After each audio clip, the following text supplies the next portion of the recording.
The seventh unwritten rule of work is to learn how to be assertive.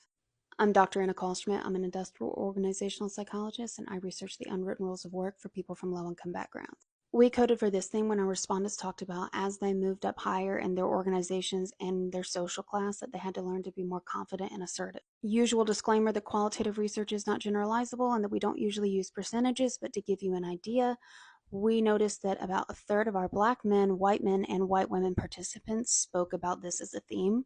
However, almost 60% of Black women talked about it. This was really interesting to us because there's a lot of research on gender and agentic traits. I've made a couple videos about this. Actually, I've made one video about this. This is the second one. This is the couple.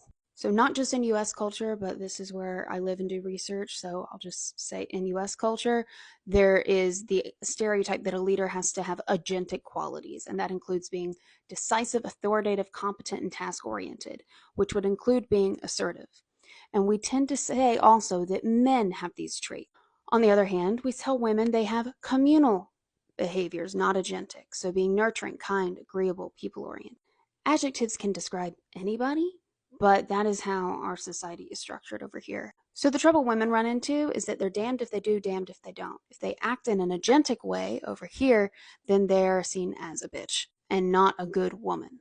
However, if they act in a communal way on that side of the graphic, then they're not seen as leadership material. Men are punished for this too, not in the same way, but men who act too much on this side over here of communal, well, they're told they're a sissy from day one, aren't they?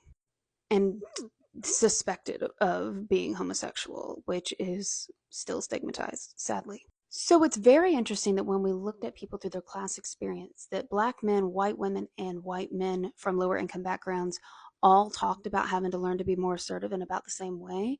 But for Black women, it was double the amount, almost 60% of them. But that comes with a double-edged sword, and that's going to be unwritten rule number 8. What do you think it is?